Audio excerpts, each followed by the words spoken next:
हो गई है और इसको हंट करना है, माने मार देना है। उनको जिंदा जलाना, कभी उनको जमीन में खड्डा खोद के गाड़ देना, बाल पकड़ के उनको खींच लेना, तरह तरह के अत्याचार उनके ऊपर होते थे। और किस देश में किस साल में कितनी महिलाओं को विच हंटिंग किया गया, इसके रिकॉर्ड्स आजकल मैं इकट्ठे कर रहा हूं। तो हमारे यहां जब सती प्रथा की कहानी चर्चित हुई ना विलियम बेंटिंक के द्वारा, उसी साल में इंग्लैंड में 2700 से ज्यादा महिलाओं को डायन कह के मार डाला गया, उसी साल में। अब हुआ क्या कहानी में कि विलियम बेंटिंक ने अपने देश में जो 2500 से ज्यादा महिलाओं को डायन मरवाया कह के, उसकी चर्चा तो की नहीं आज तक। एक किसी महिला को इस देश में डायन सिद्ध करके मरवा दिया, उसको इतना ग्लोरीफाई कर दिया कि भारत के सभी गांवों में यही होता है। और विलियम बेंटिंक को तो कुछ समझ भी नहीं थी, अकल भी नहीं थी। अभी थोड़े दिन पहले इस प्रश्न का मुझे उत्तर मिला। भारत देश में आप जानते हैं कि 4500 से ज्यादा वनवासी जातियां हैं, 4556 हैं कुछ वनवासी जातियां। जैसे गोंड हैं, वो एक वनवासी जाति है। ऐसे ही गोंड जैसे 4500 से ज्यादा समूह हैं। इनके बीच में मैं पिछले कुछ सालों से घूम रहा हूं और मैंने वहां देखा कि सती का मतलब क्या होता है, सती कहते किसको है। एक बार गोंड लोगों के एक बहुत बड़े सम्मेलन में मैं गया और वहां किसी को सती किया जाना था।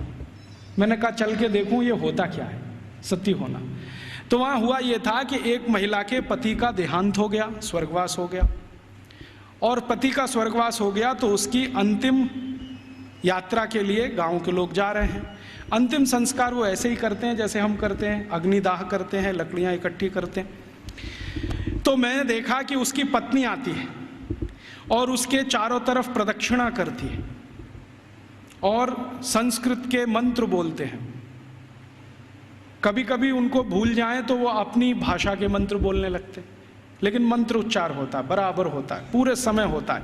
जितने समय तक लाश जलती है तब तक वो मंत्रोच्चार करते रहते हैं, कुछ ना कुछ बोलते हैं। तो मंत्रोच्चार हो रहा है, पत्नी उसकी प्रदक्षिणा कर रही है, तो एक चक्कर उसने लगाया और उनकी अपनी भाषा में सबके सामने हाथ जोड़कर कहा कि आज मेरे पति का स्वर्गवास हुआ है, समाज में ऐसा कौन सा समूह है जो मेरी सुरक्षा की जिम्मेदारी लेगा। वो प्रश्न पूछ रही है और बड़े सुंदर शब्दों में वो कह रही है कि भारत के शास्त्रों ने हमेशा स्त्री को सुरक्षित रहना ये आवश्यक है क्योंकि उसको जीवन बढ़ाना है, तो इसलिए उसको सुरक्षा की जरूरत है। प्राकृतिक सुरक्षा भी चाहिए, दूसरे तरह की भी सुरक्षा चाहिए।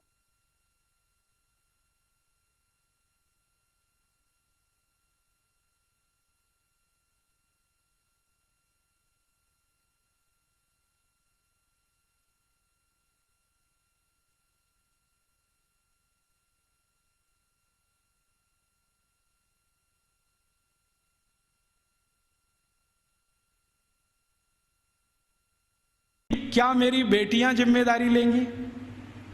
बेटियों ने हाँ बोल दिया तो आ जाएगी, नहीं बोला तो फिर चौथा चक्कर लगाएगी। फिर वो पूछेगी कि क्या समाज के प्रतिष्ठित लोग, जिनको हम क्या कहें महाजन लोग मेरी जिम्मेदारी लेंगे? अगर उन्होंने हाँ बोल दिया तो आ जाएगी, ना बोल दिया तो फिर चक्कर लगाएगी पांचवा। फिर वो पूछेगी कि इस समाज के आचार्य लोग, उपाचार्य लोग मेरी जिम्मेदारी लेंगे? अगर हाँ बोला तो उनके पास आ जाएगी, नहीं तो वापस। और आखिरी चक्कर सातवां जब लगाएगी तो वो पूछेगी कि क्या पुरोहित हम समझते हैं पूजा पाठ करें, क्या पुरोहित मेरी जिम्मेदारी लेंगे? अगर पुरोहितों ने हाँ बोला तो उनके पास आएगी, नहीं तो चक्कर लगा के गांव छोड़ के चली जाएगी और गांव कहेगा कि वो सती हो गई। ये है सती होना। और इसको बिगाड़ दिया अंग्रेजों ने। क्या कहा कि उसको जबरदस्ती चिता में धकेल देंगे और ये कर देंगे। फिर वो जाती कहाँ है, उसके पीछे पीछे मैं गया तो उस गांव का कोई मंदिर होगा, वहां जाएगी और अपना बाकी जीवन उसी मंदिर में बिताएगी। वो ये कहती है कि जब कोई जिम्मेदारी नहीं लेगा तो अब भगवान मेरे लिए जिम्मेदारी लेंगे, तो मंदिर में जाके पूजा करेगी, पाठ करेगी, अपना जीवन उसी से चलेगा उसका। और जैसे ही वो मंदिर में जाके पाठ पूजा करने लगेगी तो समाज की आदरणीय हो जाएगी और सब उसको साष्टांग दंडवत प्रणाम करेंगे। फिर हम गोंड लोग कहेंगे कि ये हमारी सती है। हम उसको एक्सप्लेनेशन क्या देंगे? वो पति के साथ जिंदा जला दी गई, वो सती है। सती होना कोई ऊंचा कर्म रहा है इस देश में, हम उसको समझ नहीं पाए। अंग्रेजों ने जो डिस्क्रिप्शन दे दिया उसी को अंतिम मान के हमने अपना मान लिया कि ऐसा ही कुछ होता होगा। ये होता है, और ये सिर्फ गोंडों में ही नहीं होता, भीलों में भी होता है। गोंड हैं, भील हैं, जितने तरह की जनजातियां हैं, ज़्यादातर में ये होता है। तो मैकॉले कह रहा है कि भारत में तो स्त्रियों का स्थान बहुत ऊंचा है, परिवार में ऊंचा है, समाज में ऊंचा है, भाषा उनके यहाँ से निकली है, फंक्शनल नॉलेज उन्होंने समाज को दिया है, इसलिए इनके लिए तो सब कुछ विशेष होता है। इसलिए गुरुकुलों में आचार्य स्तर पर बहुत स्त्रियां हैं, ये हैरानी की बात नहीं है। वो कहता हमारे समाज में उल्टी स्थिति है, स्त्रियों का स्थान सबसे नीचे है, इसलिए हमारे यहाँ हर काम में वो सबसे पीछे है। तो इस तरह की कुछ बातें हैं जो मैकॉले के डॉक्यूमेंट्स बताते हैं, और विलियम एडम ने इससे भी ज़्यादा कुछ खोज की है, और उसके डॉक्यूमेंट्स इससे भी आगे की कई बातें बताते हैं कि भारत के ये जो गुरुकुल हैं, इन गुरुकुलों का योगदान क्या है समाज में। तो विलियम एडम ने एक गुरुकुल की कहानी लिखी है अपने दस्तावेजों में। आंध्र प्रदेश में कावेरी नदी के पास, विशाखापट्टनम से थोड़ा दूर एक गुरुकुल है, उसका नाम गांव का मैं भूल रहा हूं। तो वो गुरुकुल है, उसने क्या योगदान दिया है? तो वो कहता है विलियम एडम कि ये जो गुरुकुल है ये बहुत पुराना है, और उसके दस्तावेज पुराने हैं। 12वीं शताब्दी का वो गुरुकुल है, और वो गुरुकुल है सिविल इंजीनियरिंग का, कंस्ट्रक्शन में सिविल इंजीनियरिंग का। तो कहता है इसका योगदान क्या है? तो विलियम एडम कहता है कि इस गुरुकुल के विद्यार्थी और आचार्यों ने मिलकर कावेरी नदी पर एक डैम बनाया है, बांध बनाया है, जो दुनिया का सबसे पहला बांध है। मुझे नहीं मालूम था विलियम एडम के डॉक्यूमेंट्स पढ़ने के पहले कि दुनिया का सबसे पहला बांध भारत में बना है। फिर जैसा उसने डिस्क्रिप्शन दिया है उसको खोजते खोजते मैं पहुंच गया एक दिन, और अपनी आंखों से देख के आया कि वो डैम अभी तक जीवित है।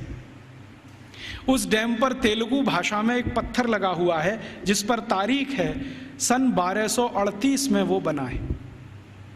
आज से लगभग 800-825 साल पुराना है। और वो डैम की विशेषता क्या है? पत्थर और चूने से बना है। और आप जानते हैं दक्षिण भारत में सबसे ज्यादा प्रवाह वाली नदी है कावेरी। कावेरी जो है ना, पेरेनियल रिवर है, साल के 12 महीने पानी रहता है उसमें, और पानी का फ्लो सबसे तेज है, और पानी का दबाव भी उसका सबसे तेज है। तो कावेरी नदी पर जहां सबसे तेज गति से पानी बहता है, उस नदी पर बांध बना दिया। बांध की लंबाई कितनी है और उसकी चौड़ाई कितनी है? लगभग 1 किलोमीटर, 1.5 किलोमीटर के आसपास उसकी लंबाई है। 1.5 किलोमीटर लंबा बांध है। और बांध बनाया कैसा है? ऐसा है जैसे जेड होता है ना, जेड, ऐसे फिर ऐसे फिर ऐसे फिर ऐसे फिर ऐसे, जेड शेप में पूरा बांध है। तो वो वर्णन कर रहा है विलियम एडम कि ये गुरुकुल के विद्यार्थी और आचार्यों ने बनाया है। इसकी विशेषता क्या है? तो विशेषता ये है कि ये जेड शेप में है। जेड शेप में क्यों बनाया? स्ट्रेट लाइन में क्यों नहीं बना दिया? एक रेखीय रेखा में क्यों नहीं बना दिया? तो कहता है इसका जवाब मुझे नहीं मालूम क्यों बनाया। बहुत दिन मैं भी सोचता रहा कि ऐसा क्यों है। अब मेरे समझ में आया थोड़े दिन पहले कि ये जब सीधी रेखा में आप कोई दीवार बनाए और पानी बहुत तेज गति से आए तो दबाव इतना ज़्यादा है कि बहुत जल्दी वो टूट जाएगा।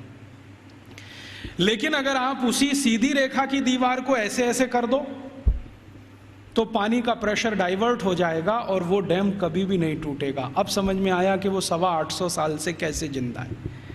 तो वो बोल रहा है कि ये एक गुरुकुल ने बनाया हुआ है, और वो गुरुकुल विशाखापट्टनम के नज़दीक कभी चला करता था। मैं जब गया इसको देखने के बाद हैदराबाद लौटा तो उनकी जो आर्काइव्स है उसमें गया, तो आर्काइव्स में उसके डॉक्यूमेंट्स मुझे मिल गए, और गजट में भी इसके बारे में वर्णन है। तो वो कह रहा है विलियम एडम कि भारत के गुरुकुल में पढ़ने वाले विद्यार्थी और उनको पढ़ाने वाले आचार्य कितने समाज के काम करते हैं, उसका ये नमूना है।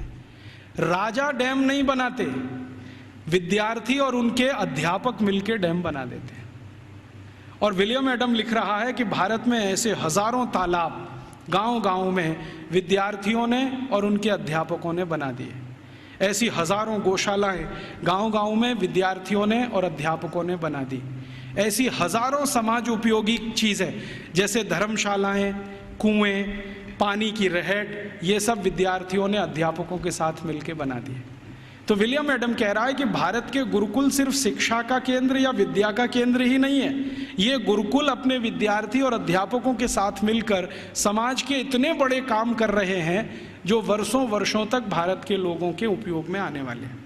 तो इस तरह की थी हमारी शिक्षा व्यवस्था। अब क्या हुआ, इस शिक्षा व्यवस्था को जब मैकॉले ने पूरे ठीक से डिस्क्राइब किया लंदन में, तो लंदन में ब्रिटिश पार्लियामेंट के सभी सांसदों ने कहा कि अगर ऐसी शिक्षा व्यवस्था भारत में है तो भारत तो बहुत समृद्धशाली है, पैसे वाला है, ये हमें समझ में आता है।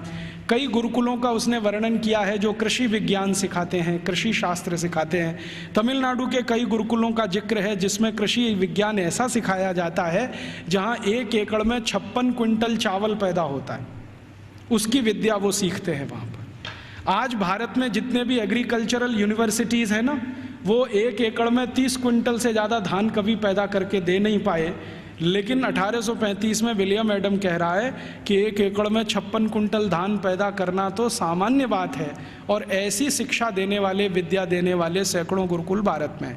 तो कुछ कृषि सिखाते हैं, कुछ मेटलर्जी सिखाते हैं, कुछ कंस्ट्रक्शन इंजीनियरिंग में सिखाते हैं, कुछ और कुछ सिखाते होंगे। ऐसे 18-20 विषयों के सारे ये गुरुकुल हैं। तो वो कह रहा है कि भारत सुखी है, समृद्धशाली है, वो इन गुरुकुलों के कारण। तो वो कह रहा है कि अब भारत को अगर गुलाम बनाना है तो इस शिक्षा व्यवस्था को जब तक हम तोड़ेंगे नहीं तब तक भारत गुलाम बनता नहीं। तो फिर उसको पूछ रहा है इंग्लैंड का राजा कि अब आपके पास क्या योजना है। तो कह रहा है कि मेरे पास एक योजना है कि हमारी जो सरकार भारत में चल रही है उसको आदेश दिया जाए कि भारत के ये जो गुरुकुल हैं, इंडिजिनस एजुकेशन सिस्टम वो कहते हैं इसको, भारत का स्थानीय शिक्षा तंत्र। तो कह रहे हैं जो इंडियन एजुकेशन सिस्टम है या इंडिजिनस एजुकेशन सिस्टम है, इसको कानून बनाकर हम गैर कानूनी घोषित कर देंगे, इल्लीगल, कि ये सब कुछ अवैधानिक है, गैर कानूनी। उसके लिए कानून बना देंगे लंदन में, यहाँ से वो चला जाएगा भारत में, उसको लागू करा देंगे। थोड़े दिन में ये सब गुरुकुल बंद हो जाएंगे, क्योंकि हमारे पास जब कानून आ जाएगा तो कानून के डंडे से हम इनको बंद करा देंगे कि ये इल्लीगल है, बंद करो। नहीं बंद करेंगे तो दंड देंगे उनको। थोड़े दिन में दंड देते देते अपने आप बंद हो जाएंगे। तब अंग्रेजों की संसद ने एक कानून बनाया जिसका नाम है इंडियन एजुकेशन एक्ट, और वो पारित हुआ, बाद में भारत की संसद में पारित हुआ और उसको लागू किया गया। तो उसमें तय ये किया गया कि जितने भी गुरुकुलों में संस्कृत माध्यम से विद्या सिखाई जाती है वो सब गैर कानूनी। फिर कहा गया कि जितने भी गुरुकुलों में स्थानीय भाषाओं की मदद से, जैसे तेलुगु, तमिल, कन्नड़, मलयालम, मराठी, गुजराती, इनके माध्यम से विद्या दी जाती है, वो भी गैर कानूनी। तो कानूनी क्या? कानूनी वो जहां अंग्रेजी के माध्यम से शिक्षा दी जाती है, वो कानूनी। तो मैकॉले ने क्या किया, ये कानून लागू करा के फिर भारत के गुरुकुलों पर डंडा चलाया, बुलडोजर चलवाए, एक एक करके उनका नाश किया। जहां गुरुकुल बंद नहीं हो पाए वहां के अध्यापकों को जेल में डाल दिया, विद्यार्थियों को जेल में डाल दिया। कई कई जगह तो अत्याचार इतने हुए कि अध्यापकों के हाथ काट दिए गए, सिर काट दिए गए। कई कई गुरुकुलों में आग लगा दी गई, उनके पुस्तकालय जला दिए। ये सब अंग्रेजों ने अत्याचार 100 साल तक किया, 1840 से 1940 तक। इधर वो अत्याचार करते गए, भारत के गुरुकुल खत्म होते गए। दूसरी तरफ उन्होंने कॉन्वेंट स्कूल शुरू किए जो यूरोप में आज भी चलते हैं और किसी उद्देश्य की पूर्ति के लिए चलाए जाते हैं। मैं आपको एक इंटरेस्टिंग बात और बता दूं कि जो अंग्रेजी दस्तावेजों का मैं अध्ययन कर रहा हूं उसमें से एक और दस्तावेज है, ये कॉन्वेंट क्या होता है। यूरोप में एक बहुत खराब परंपरा है जो अभी 1950 तक चलती रही। जैसे स्त्रियों को वोट देने का अधिकार नहीं, स्त्रियों में आत्मा नहीं, वो बैंक अकाउंट नहीं खोल सकते, ऐसी ही एक बहुत खराब परंपरा इंग्लैंड में, फ्रांस में, जर्मनी, सभी देशों में, कि बच्चों को घर में रखना नहीं, बच्चे पैदा हुए तो अनाथ आश्रम में देना, ये उनकी पुरानी परंपरा है। और कई लोगों ने तो क्या किया है कि बच्चों को पैदा होते ही घर के बाहर टोकरी में रख दिया कि अनाथ आश्रम का कोई आएगा उठा ले जाएगा, लेकिन कई बार कुत्ते उठा ले जाते हैं उसको, भेड़िए उठा ले जाते। यूरोप का जो आधुनिक फिलोसोफर्स में एक माना जाता है ना, रूसो, उसके 5 बच्चे पैदा हुए, 4 को उसने ऐसे ही छोड़ दिया घर के बाहर टोकरी में रख के, 2 को कुत्ते खा गए, 2 को अनाथ आश्रम वाले ले गए। यूरोप में ये बहुत पुरानी परंपरा है बच्चों को लावारिस छोड़ना। क्यों छोड़ना? तो प्लेटो कहता है कि स्त्री और पुरुष के आनंद के क्षणों में बच्चे बाधा हैं, इसलिए मत रखो घर में। ये प्लेटो की शिक्षा है। वो कहता है कि अच्छे नहीं है बच्चे घर में रखना। और वो ये कहता है कि जीवन का चरम तो आनंद ही है, और वो भी शरीर का आनंद है। वो कहता है जीवन तो इसी के लिए मिला है कि हम शारीरिक आनंद की प्राप्ति करें, और बच्चे इसमें बाधा हैं, तो बच्चों को रखना नहीं घर में, तो छोड़ देना। तो वहाँ बच्चे छोड़ने की परंपरा है। अब बच्चे छोड़े जाते हैं तो राजा उनकी व्यवस्था करे छोड़े हुए बच्चों की। तो राजा कुछ संस्थाएं खड़ी करता है, उन संस्थाओं को कॉन्वेंट कहते हैं। कॉन्वेंट माने लावारिस बच्चों को पालने वाली संस्थाएं, अनाथ बच्चों को पालने वाली संस्थाएं। कॉन्वेंट माने अनाथ बच्चों के स्कूल, लावारिस बच्चों के स्कूल।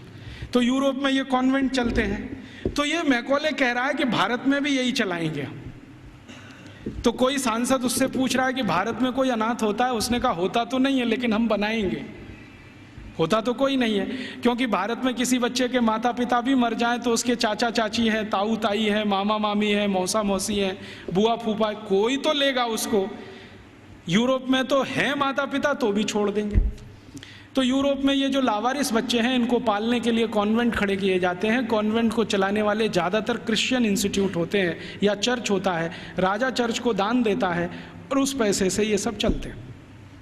तो सबसे पहला कॉन्वेंट इस मैकॉले ने भारत में खुलवाया, कलकत्ता में।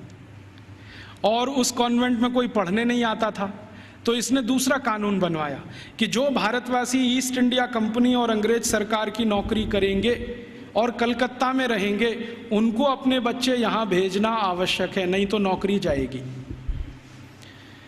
तो जबरदस्ती भारतवासी जो उनके यहाँ काम करते थे, उन्होंने अपने बच्चे भेजना शुरू किया। फिर धीरे धीरे एक कॉन्वेंट से 2 हुआ, 2 से 3 हुए, 3 से 10, 10 से 20, 50, 100, अब हजारों हो गए। अब भारत में ऐसा कोई गांव नहीं जहां कॉन्वेंट नहीं। तो मैकॉले ने एक विष बीज डाल दिया जो अभी वट वृक्ष बन के फैल गया। अब तो ऐसे ऐसे कॉन्वेंट स्कूल हैं इस देश में, बजरंगबली कॉन्वेंट स्कूल। आपको देखना हो तो मैं दिखा सकता हूं आपको। बंबई में है, ग्रांट रोड के पास है, रेलवे स्टेशन से बिल्कुल सटा हुआ, बजरंगबली कॉन्वेंट स्कूल।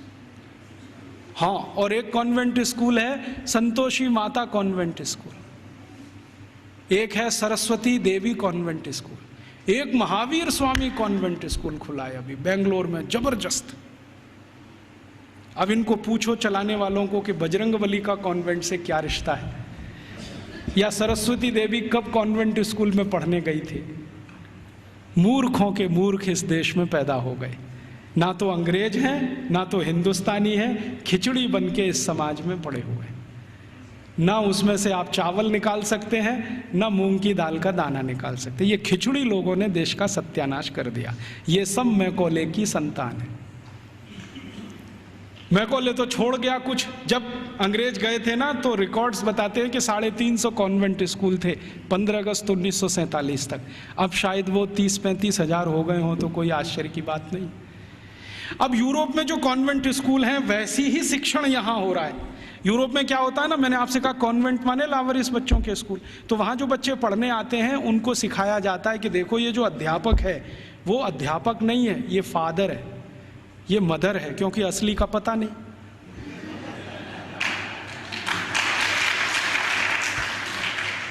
असली का तो कुछ पता नहीं, लावारिस है, किसका है बाप उसका और कौन है उसकी माँ। तो स्कूल में जो पढ़ाने वाले होते हैं ना टीचर, तो पुरुष है तो फादर, माने ओल्ड एज है तो फादर, और यंग एज है तो ब्रदर, और ओल्ड लेडी है कोई तो मदर, और यंग लेडी है तो सिस्टर। तो कॉन्वेंट में उनको बुलवाते हैं, ये फादर है, ये मदर है, ये ब्रदर है, ये सिस्टर है, क्योंकि असली नहीं है। अब हमने भारतवासियों ने बिना सोचे नकल कर लिया उसका। हमारे यहाँ तो घर में है असली, और कॉन्वेंट में जा रहा है बच्चा तो वहाँ हो गए नकली, और वहाँ उसको मदर फादर ही बोलना पड़ता है। अब भारतीय परंपरा में यह है कि किसी बच्चे की दो माताएं तो हो सकती हैं, बाप दो नहीं होते कभी। भगवान कृष्ण की दो माताएं थीं, एक ने जन्म दिया, एक ने पाला। रामचंद्र जी मानते हैं कि मेरी 3 माँ हैं, एक ने जन्म दिया है, बाकी 2 प्रेम दे रहे हैं। तो माताएं 2 हो सकती हैं, 3 हो सकती हैं, बाप हमेशा एक ही होता है। अब हमारे कॉन्वेंट में पढ़ने वाले नौनिहालों के हर एक के 2-2 बाप हैं। एक तो घर में है असली और दूसरे हैं वहाँ नकली। और मैं आपको अंग्रेजी की एक शब्द की व्याख्या करता हूँ। अंग्रेजी में एक शब्द होता है जो गाली के रूप में इस्तेमाल किया जाता है, बास्टर्ड। बास्टर्ड वही होता है जिसके 2 बाप होते हैं। तो हमने अपने अपने नौनिहालों को सबको बास्टर्ड बनाने का धंधा शुरू कर दिया है और बड़े गर्व से कहते हैं मेरा बेटा सेंट मैरी कॉन्वेंट में जाता है, जीसस कॉन्वेंट में जाता है, फलाने कॉन्वेंट में, ढिमाके कॉन्वेंट में। फिर उन कॉन्वेंटों में बड़ी बड़ी विचित्र विचित्र चीजें सिखाई जाती हैं। आजकल सिखाया जाता वैलेंटाइन डे, सेलिब्रेट करो वैलेंटाइन डे। ये वैलेंटाइन का किस्सा क्या है? वैलेंटाइन का किस्सा ये है कि यूरोप में, मैंने कहा ना बच्चों को साथ रखने की परंपरा नहीं है, ऐसी ही एक बहुत खराब परंपरा है बिना शादी के साथ रहने की। एक शब्द चलता है यूरोप में, लिव इन रिलेशनशिप, माने शादी तो करनी नहीं है लेकिन साथ में रहना है। और ये क्यों ऐसा है? इसमें छुटकारा आसान है, सवेरे किया शाम को निकल गए, कहीं दूसरे के घर में घुस गए, फिर तीसरे के, फिर चौथे के। तो जैसे कुत्ते घूमते रहते हैं ना, ऐसे। लिव इन रिलेशनशिप माने कुत्ता संस्कृति। लेकिन मुझे कई बार लगता है भारतीय कुत्तों से भी ज्यादा खराब यूरोपियन कुत्ता संस्कृति। भारतीय कुत्ते फिर भी थोड़े वफादार हैं, यूरोप वाले तो उतने भी नहीं है। तो ये लिव इन रिलेशनशिप का चक्कर बहुत है। और आपको सुनकर आश्चर्य होगा कि पहले से और आज तक यूरोप की 70% प्रजा बिना शादी के रहती है, बिना शादी के रहते। आप अभी भी जाके देख लो, लंदन में, पेरिस में, कहीं भी। अमेरिका में तो ये प्रतिशत 78% है, बिना शादी के रहते हैं। अब बिना शादी के रहते हैं तो पत्नियां बदलती हैं, माफ करो पत्नी तो हो ही नहीं सकती, स्त्रियां बदलती रहती हैं। उनको वो विचित्र विचित्र नामों से संबोधित करते हैं। इंग्लैंड में एक नाम चलता है Mrs Lloyd, Mrs Topno, Mrs ये, मिसेस वो, माने ये उसकी रखेल है जिसके नाम से कहा जाए। मिसेस माने पत्नी को छोड़कर कोई भी महिला जिसके साथ आप बिस्तर शेयर करते हैं वो सब मिसेस होती है।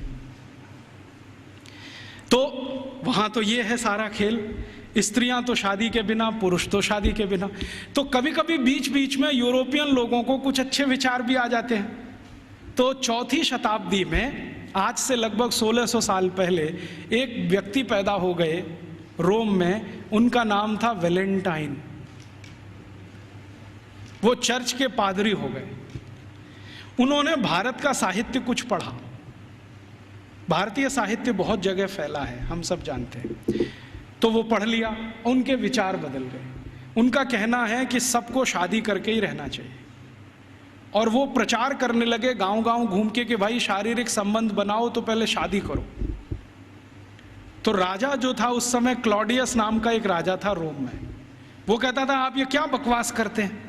वो कहते थे ये बकवास नहीं है, बहुत अच्छी जीवन पद्धति है, पूर्वी भारत में, पश्चिम भारत में सब जगह यही चलती है, वहाँ के लोग बहुत अच्छे हैं, स्त्रियाँ बहुत अच्छी हैं, आप भी अगर इसमें आ जाओ तो बहुत अच्छा होगा, बीमारियां कम हो जाएंगी वगैरह वगैरह, समाज व्यवस्थित हो जाएगा। तो वो घूमते थे गांव गांव, प्रचार करते थे भाई शादी करो, शादी करो, शादी करो।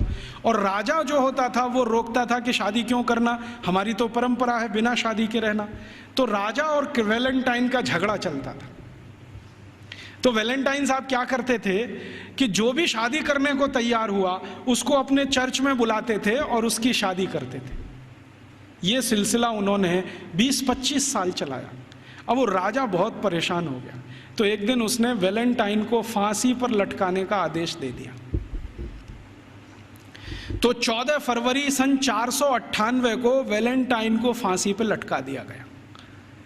तो जिनकी उन्होंने शादियां कराई थी वो बहुत दुखी हो गए, तो उनकी याद में उन्होंने वैलेंटाइन डे मनाना शुरू कर दिया। तो ऐसे वैलेंटाइन डे आया। अब उनके कॉन्वेंट में वैलेंटाइन डे मनाते हैं, अब हमारे भी कॉन्वेंट में चालू हो गया वैलेंटाइन डे, वैलेंटाइन डे। यहाँ तो कोई समस्या नहीं है शादी करके रहने की, वहाँ तो शादियाँ ही नहीं होती हैं। अब हमारे स्कूलों में वैलेंटाइन डे मनाता है, तो बच्चे क्या करते हैं, ग्रीटिंग कार्ड खरीदते हैं, अपनी अम्मा को देते हैं, would you be my Valentine, फिर बाप को भी दे देते हैं, would you be my Valentine. इन मूर्खों को पता ही नहीं कि वैलेंटाइन थे कौन, इसका मतलब क्या है। अम्मा को पूछ रहे हैं would you be my Valentine.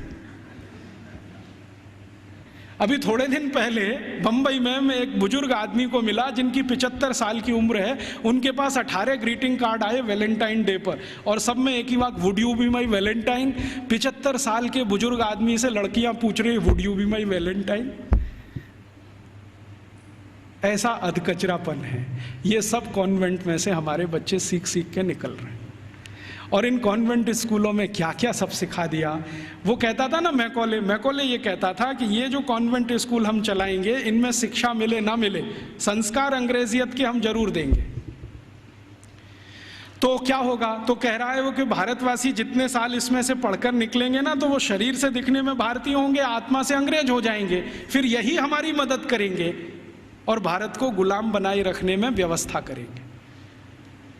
तो संस्कार देना है उनको तो अपना, तो वो दे रहे हैं। अब वह जो कॉन्वेंट में वैलेंटाइन डे सिखा दिया, फिर उन्होंने पता नहीं मदर्स डे सिखा दिया, फादर्स डे सिखा दिया।